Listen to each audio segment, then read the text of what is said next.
We'll hear argument next in Case 23-1345, Rivers versus Guerrero. Mr. Brulin. Mr. Chief Justice, and may it please the Court, Congress did not slam the door on exculpatory evidence that emerges while a prisoner's first habeas case is on appeal. Outside of habeas, there's always been a pathway to bring late-breaking claims to an appellate court's attention, and historically, habeas was no different.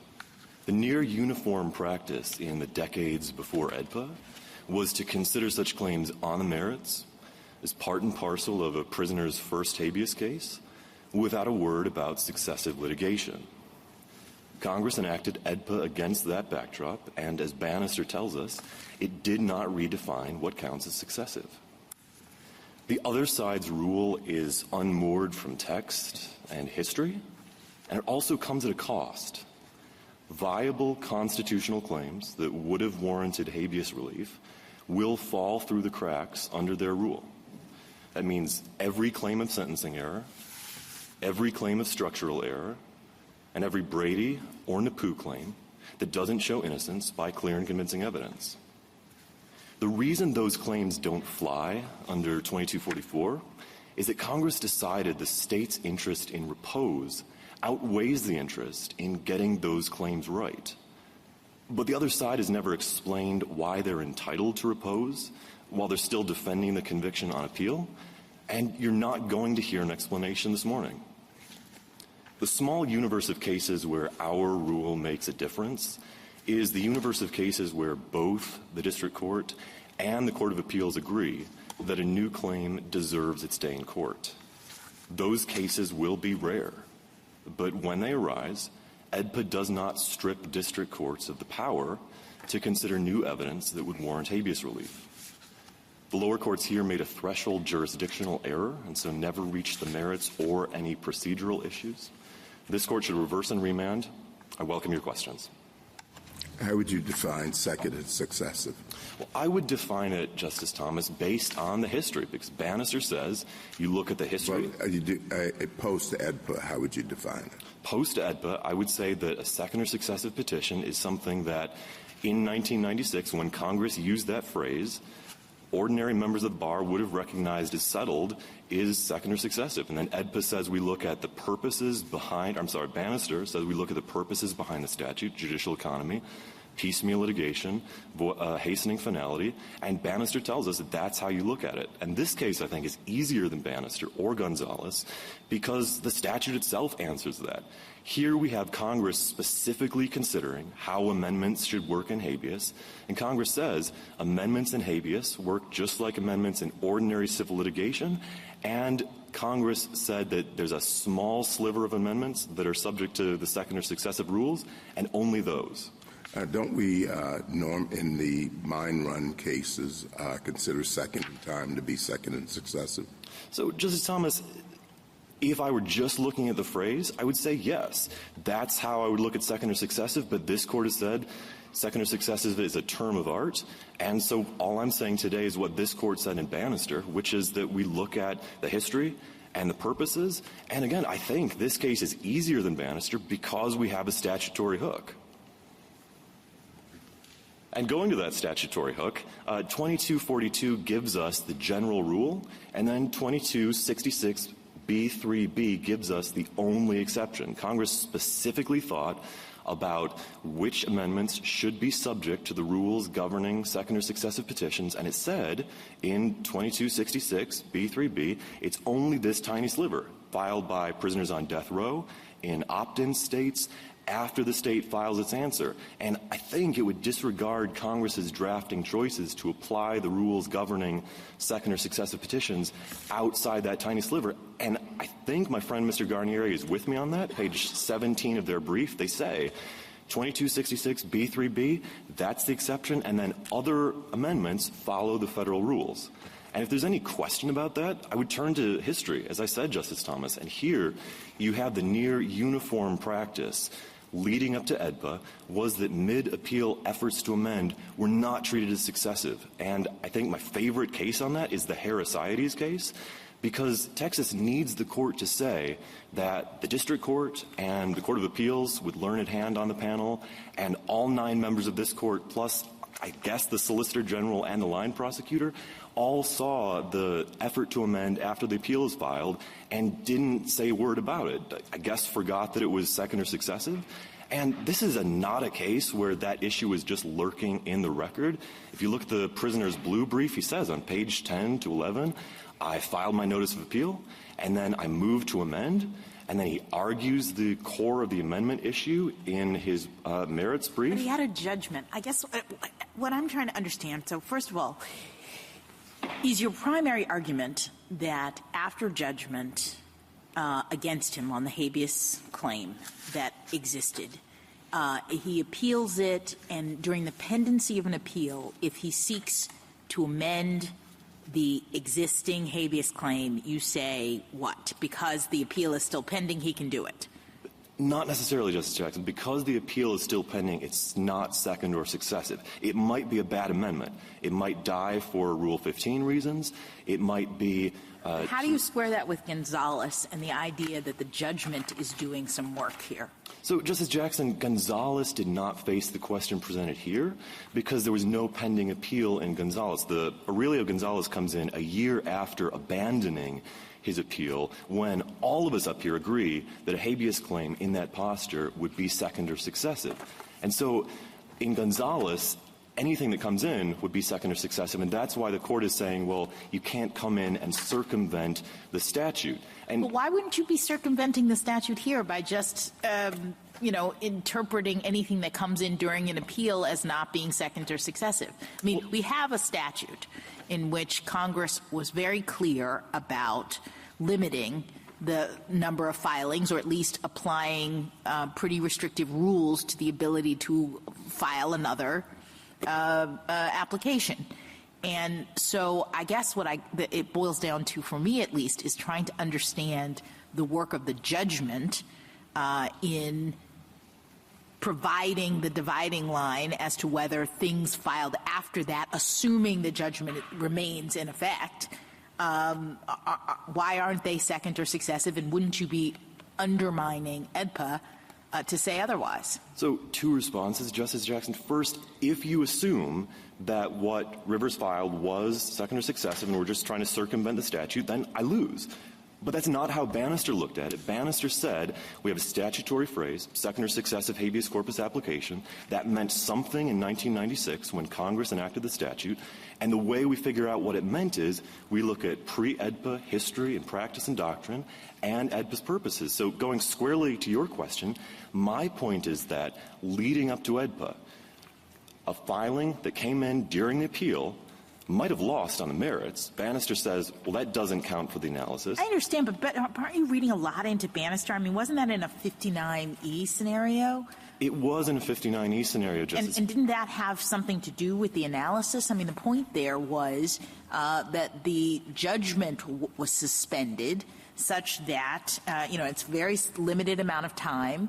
And it wasn't really the appeal or lack of an appeal or whatnot that seemed to be doing the work. It was about the nature of the judgment under a 59E scenario.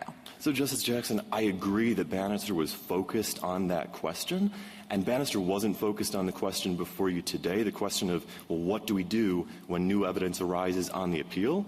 What my point is that Bannister gives us the logic that we're supposed to use in analyzing, well, how do we treat a claim or a filing that's not a 59E? And what I would say is Bannister says, look to the history, look to the purposes, and here I think we have history in droves. We give you the Harrisaides case, the Strand case out of the 10th Circuit, all of these other cases where prisoners leading up to AEDPA lob in motions to the court. Well, and the SG says that the considered trend in the years shortly before the enactment of AEDPA in 1996 was to treat efforts to amend a habeas application mid-appeal as second or successive applications. So they say by the time we got to 1996, what you're talking about really wasn't the case. You want to address that? 2 points, Justice Kavanaugh. First, I disagree with them on the history. I don't think that was the considered trend. But just to take a step back, you could say the same thing about Bannister. If you look at Bannister, the opinion cites one case from 1965, one case from 1988 where 59E motions were not deemed successive, And then Texas comes in on the other side with a case from 1993. But that didn't turn the tide in Bannister, because for purposes of the historical analysis, I think the best place to look is page 325 of the Scalia-Garner treatise. And what they say is, when you're trying to figure out what sort of history Congress would have picked up, you look at, well, would a member of the bar view this as settled? And they say, if it's just a couple of opinions going one way or the other way, well, that's not the kind of history that Congress would have picked up. And going back to Bannister, I think the history here is even stronger, or at least as strong as it was in Bannister. Petitioners there come in with cases out of 5 circuits where courts didn't treat 59E motions as second or successive. We give you cases out of 6 circuits.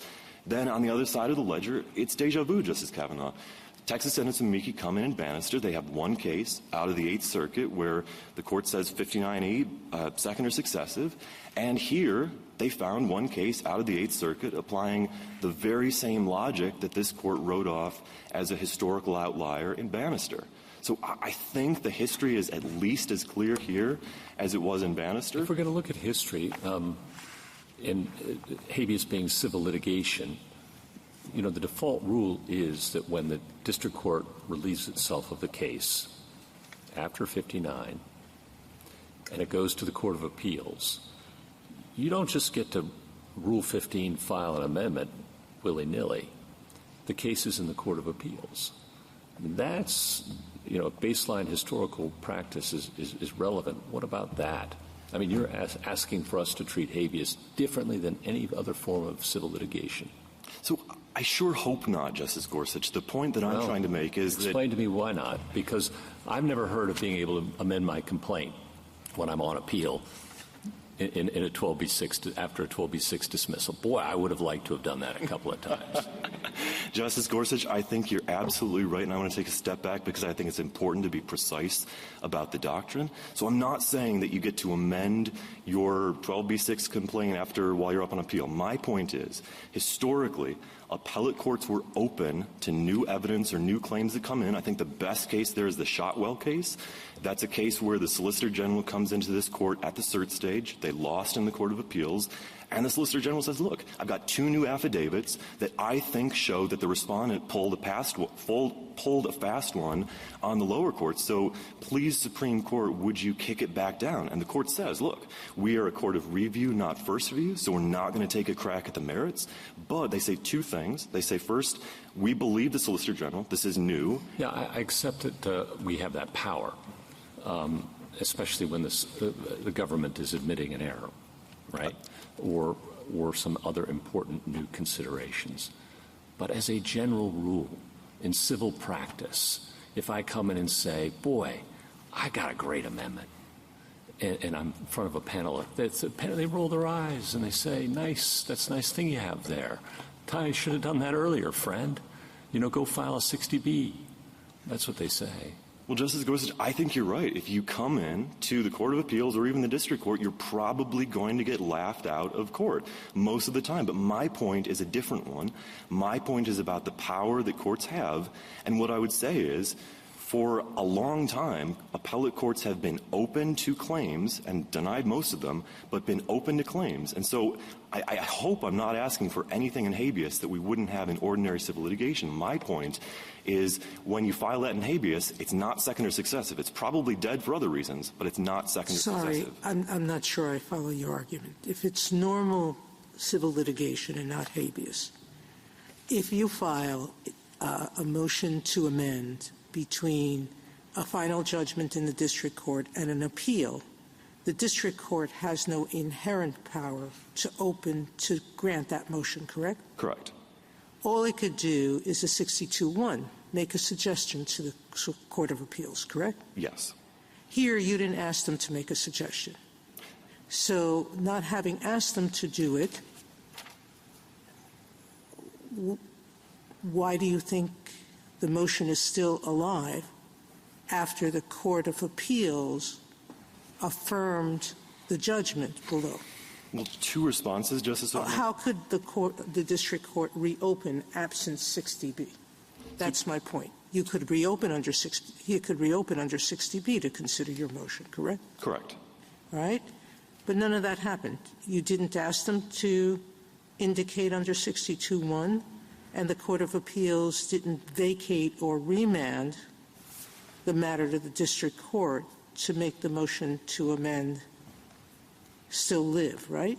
So I agree with you on the second half, Justice Sotomayor. I disagree about what the record shows on the first half. If you look at Joint Appendix 107, Rivers is asking, he says, look, please, district court, would you consider an interlocutory review? Now, You can't do that's the point. It may have been a product of him being pro se, and if he had hired you then, you probably would have made a motion, so, Justice Sotomayor, the proper motion, but he didn't. Well, my point is twofold. First, I think he did ask for an interlocutory review. I will grant There is no interlocutory relief, meaning you admitted that the district court does not have the power to adjudicate the motion to amend. The most it could do is what 62(1) permits, which is an indication to the Court of Appeals. Yes, and that's not an interlocutory appeal. So I take what he was asking for. The only plausible way to construe what he was asking for is as an indicative ruling. Now, the district court took up his motion to amend, and it didn't reach the merits. It said, look, I don't have the jurisdiction to open the front cover because this is the second or successive petition. So we're asking you to hold that that was a mistake under AEDPA, and you asked about the relief on... He presented the same thing to the Court of Appeals, basically the same motion, and the Court of Appeals did not grant a vacate and remand. Well, it wasn't convinced by whatever he presented. It may have made an error, but that wasn't appealed either. So, Justice Sotomayor, I don't think the Court of Appeals saying we're not going to enlarge the record shows us what it would do in response to an It could have done what we did in the case you cite. Well, that's... If there had been a confession of error, or if it was convinced that something truly untoward had happened, it could have vacated and remanded. Well, Justice Sotomayor, I think there's a meaningful difference between a prisoner mailing in some typewritten pages and one of the Court of Appeals colleagues picking up the phone and saying, look... In civil litigation, absent a vacate and remand by the Court of Appeals, would the motion have to be considered under 60B? If there's no indicative ruling and if there's no vacate or remand, then the only way to reopen the judgment would be 60B unless the Court of Appeals reverses or vacates otherwise. Correct. Thank you. Counsel, can I have you address the threshold arguments that are being made about standing and the relief? Yes. So first, as to standing, this court has, or I'm sorry, as to standing, we have appellate standing because an order from this court reversing the Fifth Circuit would lead to the potential for redress. And what we would say there is we would go back to the district court and we would file a 60B6 motion to bring back the initial habeas petition. And for purposes of standing and mootness, the probability of success is not on the table. So it's just a question about the district court's power. And there the argument would be it's an integrity-based argument under footnote 4 of Gonzalez. We would be saying, in this position, the Supreme Court has just decided that we were right about the AEDPA question. So district court, respectfully, would you please reopen the judgment denying the initial appeal or initial petition? Then the motion to amend would still be pending. And you're saying we don't have to care about whether or not that is going to be successful. Yes, just have the opportunity to do it. That's right. It's a question about the district court's power. Texas is coming in and saying, well, look, there's nothing that you could do on remand, and we've identified a procedure that would let the district court grant Rivers redress. What about the habeas jurisdiction and the fact that he's in custody on one charge versus the other? Yes, we're challenging the convictions for which he's still in custody. I don't take the other side to be arguing that the new exculpatory evidence doesn't undermine those convictions. They certainly didn't argue that in the brief in opposition or below. I take them to be challenging us on the merits, but I don't take them to be saying as a matter of habeas jurisdiction that the evidence wouldn't go as a jurisdictional matter. Thank you. Now, my friends on the other side, I think, are going to stand up and say a word about the floodgates, and so I do want to address that. And the reason that our approach doesn't open the floodgates is that it comes with a structural barrier and an absolute jurisdictional backstop, and that's borne out by what we've seen in the Second Circuit over the last 2 decades. So I'll start with the structural piece. For any of this to get off the ground, the habeas petitioner has to go to the district court, convince the district court to issue an indicative ruling on a habeas petition that it's just denied.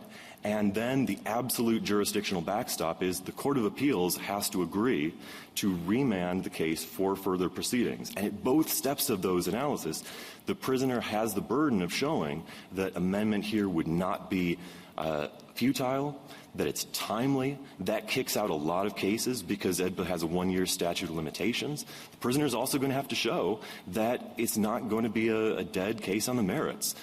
Then you go up to the Court of Appeals, and we've cited cases, the Louisiana against Becerra case, where the Western District of Louisiana sent up a flare to the Fifth Circuit, and the Fifth Circuit said, no, we don't think this amendment should go forward. It's not timely. You should have brought it earlier. So the Court of Appeals is doing another review, and all of this is borne out by what we've seen in the Second Circuit over the last 20 years, because the Second Circuit has read EDPA our way. They've said 2244 doesn't kick in until the end of the appeal. And I will tell you, I've read more of these cases than I care to remember. There's about 1 or 2 per year over the last 20 years. And what you see time and time again is prisoners come in and they say, look, I just got some new evidence, or something changed and I want to fight it out. And in 1 or 2 or 3 page opinions, a magistrate judge or the district court judge has no trouble addressing those claims. And just to take a step back, at bottom, I think this case is really a venue case, like the EPA cases you had last week, because these claims are coming in one way or the other. The question is just, who's the frontline decision maker going to be? I can tell you, when a prisoner gets new evidence or thinks the prisoner has a new claim while the appeal is pending, he's going to send something in to some court, and then some decision maker is going to have to decide, well, what do I do with it? And Mr. Brulin, is the argument that you're making today and the primary argument that you make in your brief the same argument that you made in your petition? Justice Alito, it's the same claim. We say at the... Is it the same argument? The 2242 argument is new at the merit stage, yes. And this Court has been very clear that I can come in and make arguments at the merit stage in support of the same claim raised in the petition. I don't take my friends... Is there a conflict in the circuits on this new argument that you're making today? Well, there's a conflict in the circuits because a bunch of circuits reject the idea that an amendment is not a second or successive petition. That's what the Fifth Circuit said below. Rivers said all along, I've filed an amendment. That means it's okay under Rule 15, and therefore it's not second or successive. The Fifth Circuit said, not so fast. We think 2244 applies right after final judgment. They didn't cite Bannister. And so that is the same argument that Rivers has been making. And the Fifth Circuit rejected the argument that it's an amendment, therefore it should be okay. Now, I do want to go to the point that... Well, we've had a mini epidemic of cert petitions that have convinced us to take a case because there's supposedly a conflict on a certain issue, and then once cert is granted, the argument that is advanced by the petitioners quite a bit different from what we were sold at the petition stage. Is this another outbreak of the same disease? I don't think so, Justice Alito, and I think the best evidence there is the United States is never shy about pointing out when a petitioner strays from the QP or the petition, and I don't hear my friends from the United States to be making that argument. But even if you're worried about the amendment theory, I would say the timing argument, even Texas agrees that that is squarely within the question presented, and that is an issue over which the lower courts have certainly disagreed. Thank you. And what I would say there on the timing question, we also have context and history on our side there. And again, to go back to your question, Justice Gorsuch, this is not a case where I'm coming in and asking for special favors for habeas petitioners. All I'm saying is it might be a bad amendment. The lower courts might take 5 minutes, look at it, and say, this is going nowhere. All I'm asking you to say is, whatever it is, it's not second or successive. And one reason to think that it's not second or successive is, as your opinion, your separate opinion in Edwards against Van Noy pointed out, we have this long-standing principle in habeas that finality means this court says go away or affirms on the merits or the opportunity to seek cert runs out. So again, I'm not saying let's create a special loophole or porthole or anything for habeas prisoners to come in. All I'm saying is, whatever the words second or successive habeas application meant in 1996, they don't refer to this sort of filing because historically those kinds of filings were not deemed abuses of the writ. And so if you agree with us on the AEDPA question, I will grant. Texas will have a lot of civil procedure arguments below. I'm sure they'll have a lot of merits arguments below. All we're asking you to decide is this narrow question of, may I finish, Mr. Chair? All I'm asking you to decide is this narrow question of what counted as a second or successive habeas corpus application in 1996, and it wasn't this. Thank you, counsel. Justice Thomas? Justice Alito? Justice Sotomayor? You did point out to us in your cert petition a circuit split. I'm not sure the Third Circuit rule is consistent with what you claim it is. It's more consistent with what we were speaking about earlier. The Third Circuit rule says when a district court gets a motion to amend, it should exercise its discretion to hold the appeal pending the Court of Appeals decision. And it can only consider it or grant it if the Court of Appeal vacates and remand. So that's always the case, correct? That's right, Justice Sotomayor. So the Third Circuit, I don't think, is inconsistent with anything. The Second Circuit does have some very charitably loose language that a motion to amend is never second or successive. But I, like you, had my law clerk look at what the Second Circuit was doing, and I got a bunch of cases where the district court didn't wait for the Court of Appeals to rule, but instead said it was an abuse of the motion to amend was an abuse of the writ. So I don't know, and they dismissed and the circuit didn't do anything. So I'm not sure the rule is as absolute as you say. They're basically following and saying hold it until the circuit acts, and if we vacate and remand, then you can consider it. I think that's right, Justice Sotomayor. Here's how I understand it under Federal Rule Civil Procedure 62.1. It says the district court can always consider something that comes in, and the district court has three options. It can deny it outright. I think that's most of the cases that you and I were discussing. It can also defer ruling. I think that's one of the things that the Third Circuit was focused on. I think your opinion in the Ching case has the footnote that says the same thing. Or, and this is the other alternative we were talking about, it can send up a flare to the Court of Appeals and say, this raises a substantial issue. So what I'm suggesting here is the Second Circuit. So you're suggesting sort of a, what should I call it, procedural thing. Don't call it second or successive and refer it to the Court of Appeals, but instead deny it now. Justice Sotomayor, I want to be very clear about the doctrine because there are two separate questions. There is the question of, is it second or successive, as Congress used that phrase in 1996, and then there is an analytically distinct question of, what should you do with it procedurally?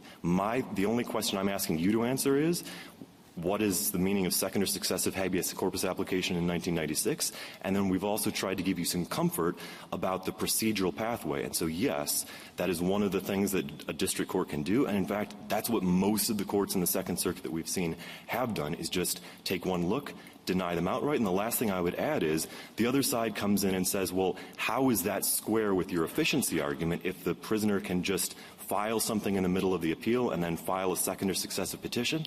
I didn't find a single case in the Second Circuit where that happened. Prisoners are taking no for an answer, and if they didn't, boy, if I were a Court of Appeals judge, I would be glad to have a short opinion explaining why this amendment goes nowhere. Thank you. Justice Kagan? Justice Gorsuch? Kavanaugh? Justice Jackson? Thank you, counsel.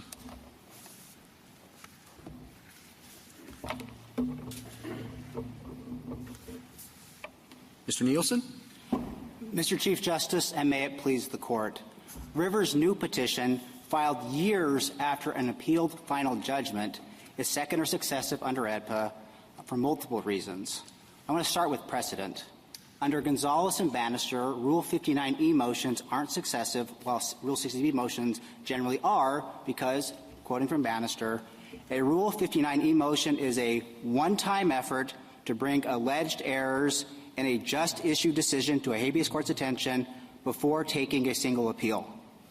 Rivers' theory, however, would allow him to repeatedly allege new claims having nothing to do with the final judgment issued years ago after he appealed.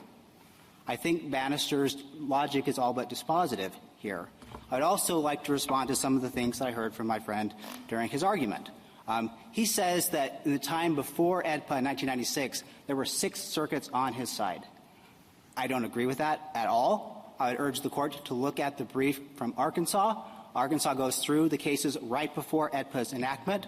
I would also urge the court to look at page 16 and 17 of the reply brief. I think that's where he's getting that. You will notice he cites cases on his side 4th, 5th, and 8th, and then he says 4th, 5th, and 8th agree with us. The cases that agree with us were later in time. They were closer to 1996. He also says, we talked about this is a pro se, which I understand and I'm sympathetic to. But Sidley was brought in not, just for the cert stage. They filed the motion to stay the Fifth Circuit's judgment pending certiorari. None of their new argument is in that either. This wasn't an example of a pro se person not knowing what to do. This was Sidley Austin not raising the argument.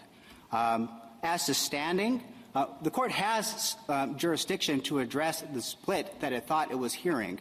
That is a question about res judicata from the first judgment. Does it bar the second case? What the court doesn't have jurisdiction to do is to open a case that is not in front of it. That case was closed. The first petition was dismissed in a final judgment in 2018. The Fifth Circuit affirmed in 2022. This court denied cert in 2023. That case is done. I don't know how the court could reopen that case. As to habeas jurisdiction, again, he's not in custody for what he's talking about. I don't know how this court can have habeas jurisdiction there. As to the Second Circuit rule, look, you definitely have the opportunity to have multiple appeals under that rule, because you could have the first one, and then you amend, and you get another final judgment, you have a second one. This court said in Bannister you can't do that. And as to the new argument, there is no split, Justice Alito. In fact, on our side, United States v. Arrington, 2014 from the D.C. Circuit, Judge Srinivasan, joined by Judges Garland and Millett, said you can't use 2106 to get around AEDPA in that way.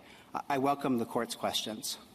How would you define second or successive? I think some think that the appeal has to be final, and I think most would just simply say the judgment of district court. What's your view? I think the court answered it in Bannister.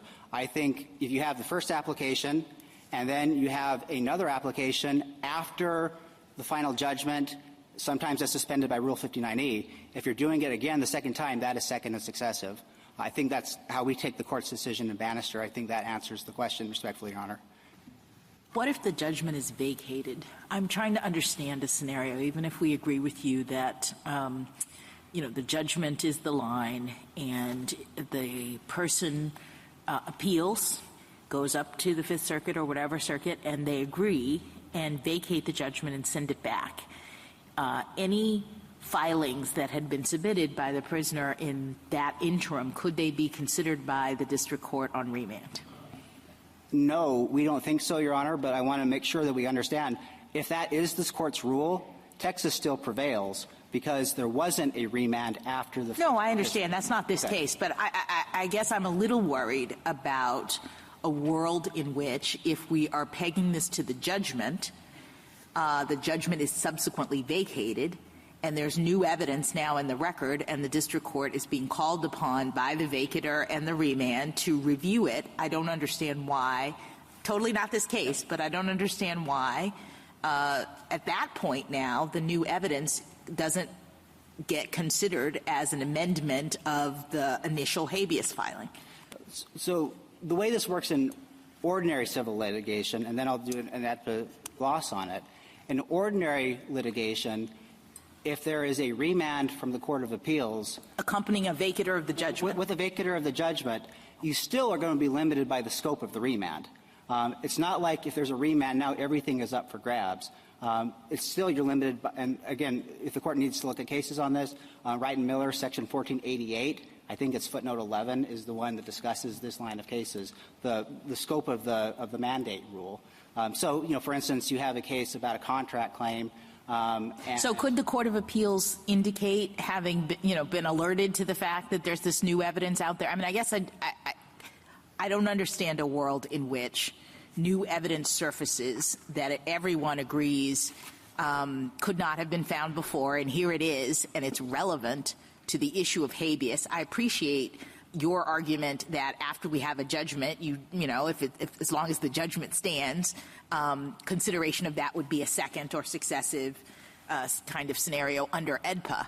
But if there is no judgment because it goes up to the Court of Appeals and the judgment is vacated, it's unclear to me why the new evidence that is relevant to the initial habeas petition couldn't be looked at by a district court reviewing that habeas petition. If the Court of Appeals says you can, then you can?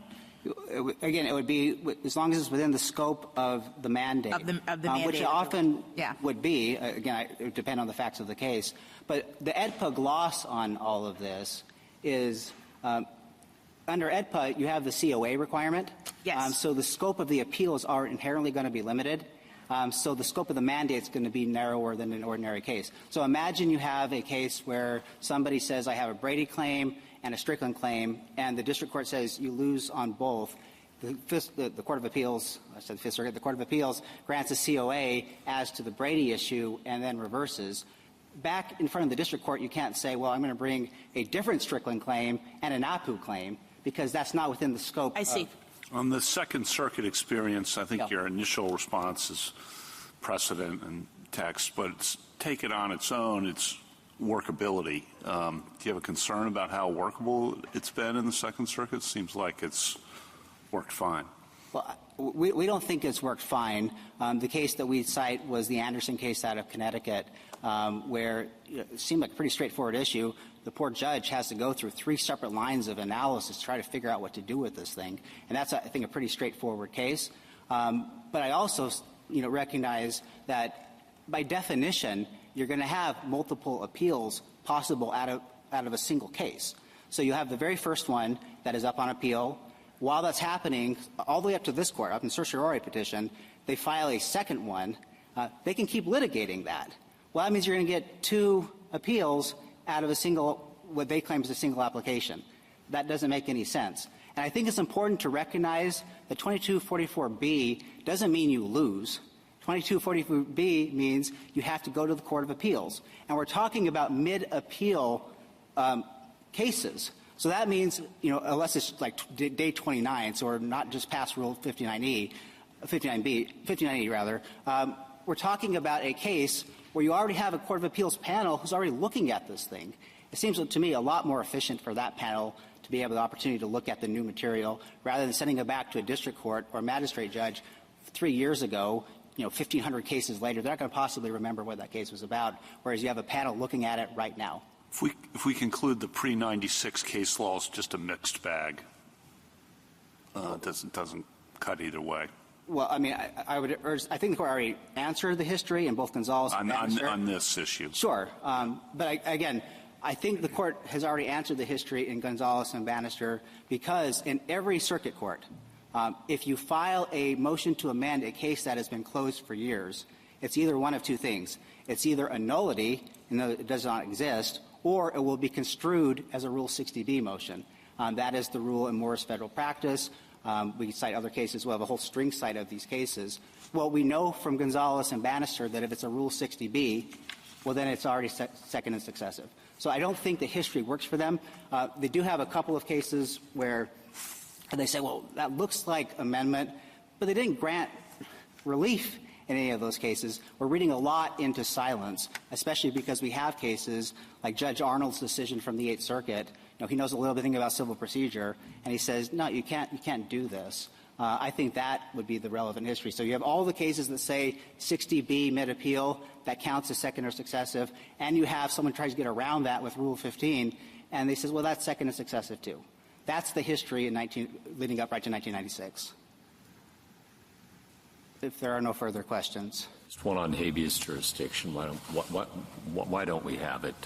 I understand he may have completed one sentence, but he's serving concurrent sentences for other things. He claims his amendment will help him with those. Yeah. A couple of answers. One will do. Okay. Well, the easier answer is the better answer, hopefully. Yeah. Well, then, all right. I'm going to give you the easier answer to write in an opinion. Is that was the subject of the first habeas proceeding.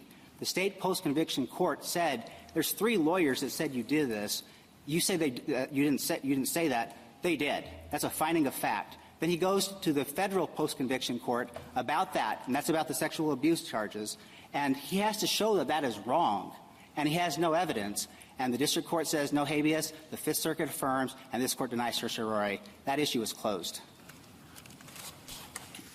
Anything further? Thank you, counsel.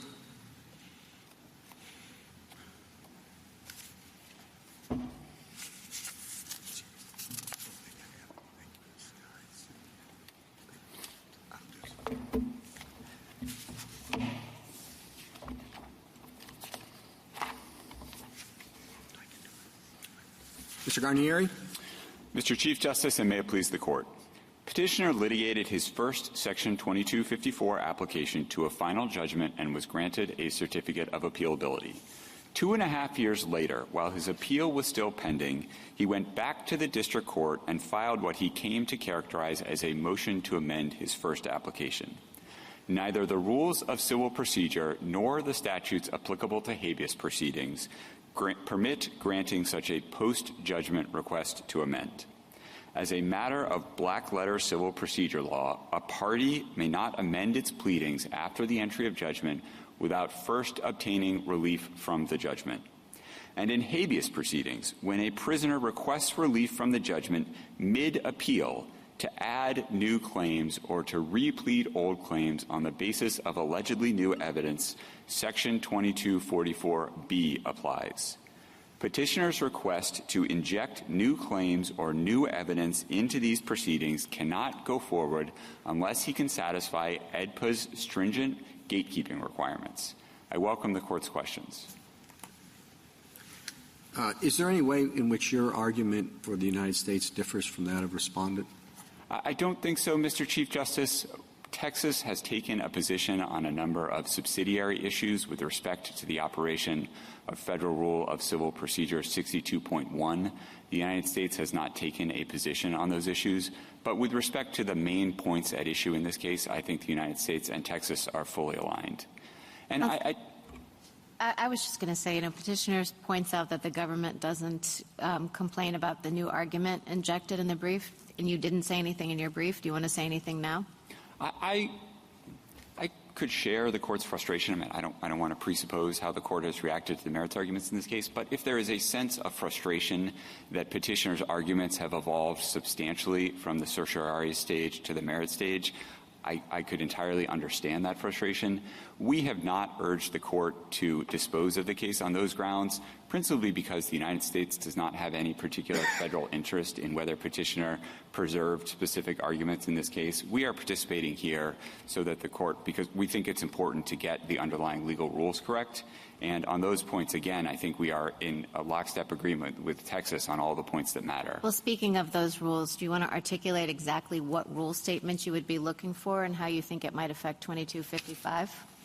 Sure. I think the key, and this comes directly from the opinion of the Fifth Circuit in this case, the key point is that the limitations in Section 2244B on the filing of second or successive applications come into play when a district court has entered a judgment on a first application on the merits. It is the entry of judgment that marks the terminal point in the proceedings after which the gatekeeping procedures in AEDPA apply.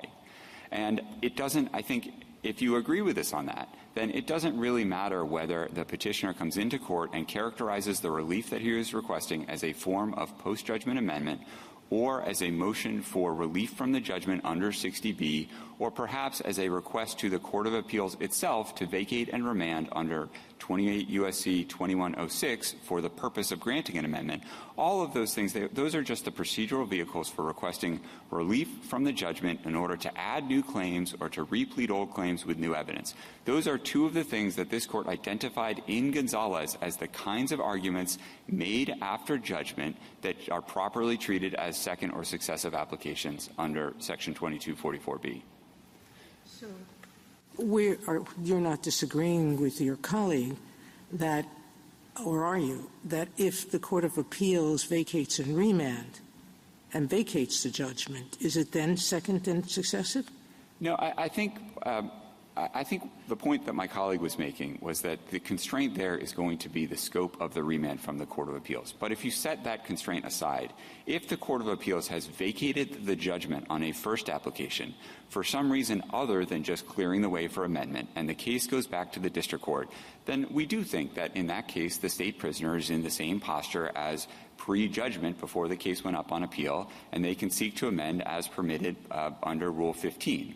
Now, that's not this case. The First Circuit properly affirmed in the petitioner's initial appeal, and in the second appeal, I think the Fifth Circuit correctly recognized that Section 2244B requires treating the filing that petitioner made in this case as an application to file a second or successive application, and it was properly transferred to the Fifth Circuit for AEDPA gatekeeping. Given that this is not this case, do you think we need to ask or answer Justice Sotomayor's question in the opinion about the vacate and remand scenario? No, there was no occasion to do that here, but I do think that that is how, in general, the situation would properly be governed on a remand. Now, again, I want to emphasize that it presupposes that the Court of Appeals is remanding for some reason other than just to clear the way for amendment. I mean, that is the kind of vacatur that my friend is requesting here. On his view of how this works, if you claim to discover some new evidence in the course of your appeal from a final judgment on your first application, the state prisoner could go to the Court of Appeals and request a vacatur and remand for no purpose other than avoiding the limitations that would otherwise apply to a Rule 60B motion filed in the district court itself, which, again, under Gonzalez, would have to be treated as a second or successive application. We don't think that kind of remand is permissible as a matter both under the authority vested in the Courts of Appeals under Section 2106 and just under AEDPA gatekeeping. But if you are in a situation in which the Court of Appeals vacates and remand for some other reason, the district court made a mistake in its entry of the first judgment, and the case goes back down, then yes, I do think there could be an opportunity for amendment in those circumstances. Further? No? Thank you, counsel. Thank you, Mr. Chief Justice. Mr. Gruhl, in rebuttal.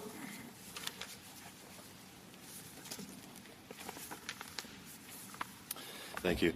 Justice Sotomayor, Justice Barrett, I want to resist the idea that that's not this case. Our whole point, the only question we're asking you to decide is, did the district court make a threshold jurisdictional error about the meaning of AEDPA? I think it did for the textual reasons, the historical reasons, the purposive reasons. And if that's right, then I think the correct remedy would be to reverse and to send it back down.